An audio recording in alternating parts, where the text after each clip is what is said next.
I'm Chris. It's my first time here. I'm a little bit out of practice, so I'm hoping it all goes well, especially considering the fact that I wrote all this at the last minute last night in a drunken stupor when I realized I had less than 24 hours before the show. I'm not much of a heavy drinker, actually. I rarely drink. I actually prefer to watch my friends drink and watch them make asses of themselves so I can tell a crowd of people who I've never met before.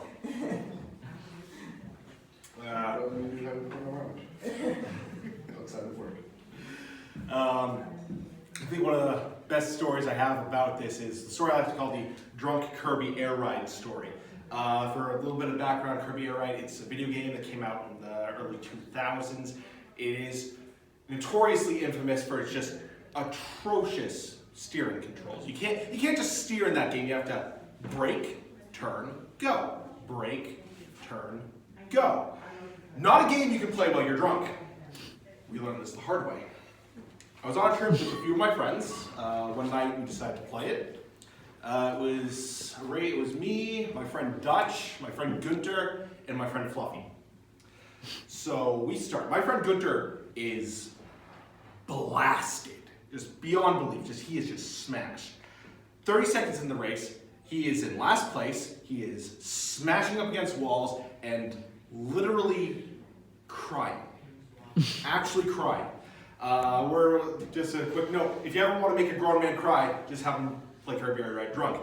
But he is crying. He's like, guys, I can't do it. Guys, I can't do it. Fluffy, play for me. He's trying to push Fluffy's controller out of his hand. Fluffy's already playing. He fails. Race ends. He loses. He's like, okay, I'm drunk. I'm going to go back upstairs. He goes back upstairs. 5 minutes later, comes back down. Okay, I'm good. I got this. Let's do it. Starts the race. 30 seconds in. Guys, I can't do it again. Race ends. All right, I'm drunk. I'm going to go back upstairs. 5 minutes later, comes back down. All right, I can do it. Let's do it. He does this 3 more times before we finally have to tell him, all right, good, go to bed. About maybe 5 or 10 minutes later, we just hear from upstairs, guys, what? Do you have a bucket? We all have those special people in our lives, the ones that get so drunk they have those funny stories, the ones that just have like the worst possible timing, like you think they're messing with you, but it just keeps happening. For me, that person's my mom, and I'm sure you can all imagine how awkward that is.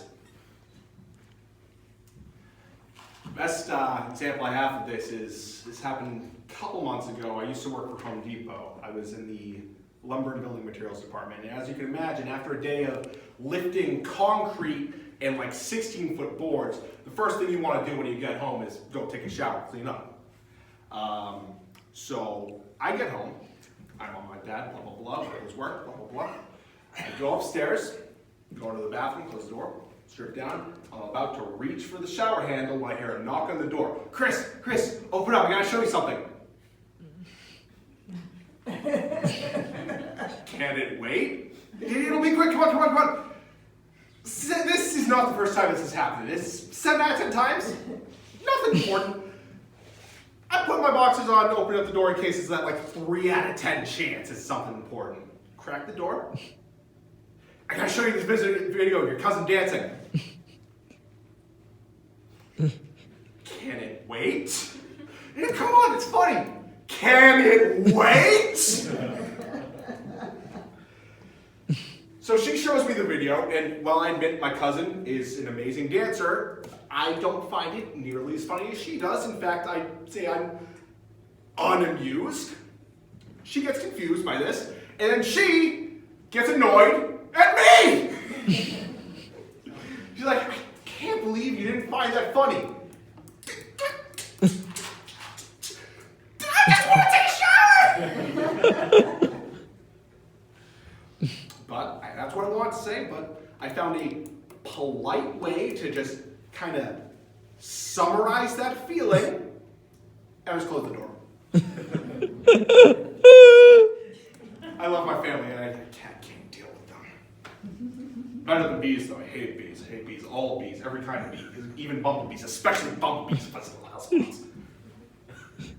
I mean, sure, they make honey and pollinate flowers, and that's great, but have you ever seen a bee help an old lady cross a busy street? Have you ever seen a bee volunteer at a charity event?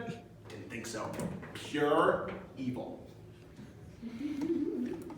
I said we just gather them all up, put them on a space station, they can do the whole honey thing there. I call it Plan B. I mean, Plan A was just to kill them all, but it turns out if you do that, the ecosystem literally explodes, so. I mean, that's how evil they are. If they go, they take everything with them.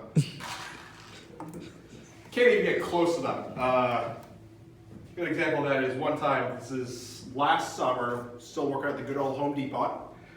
I don't know how many of you have been to the Saugus one, but just for those who haven't, they like to keep the big wooden stockade fences right outside, right out front. And those things, they got tossed all over the place.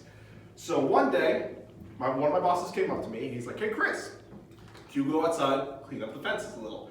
Those are big fences. It's tough for one guy, but I'm like, okay, I'll give it a shot. I go out there, water hovering around the fences. I'll give you a hint. It's a bee. Nope. I go right back inside. A few minutes later, my boss comes up to me. He's like, "Chris, have you fixed the fences?" Couldn't fix them. Couldn't fix them. There were bees. What? Bees? What? I don't like bees! For those of you wondering, that story is not the reason I don't work there anymore. Miraculous, I think he was too stunned to fire me in that moment. The reason I'm not working there, I'm actually leaving, I'm going back to college, trying to finish that up. Going for creative writing, something I was always interested in doing, but some choice words people had for me in kind of modern media portrayal of writers at the time, I thought I was going to end up broke and living with my parents. And I mean, that's what I'm doing now, so what have I got to lose? And I mean, now I have all this free time on my hands, so I can do stuff like work on a better comedy routine. Thank you all, you've been a great audience.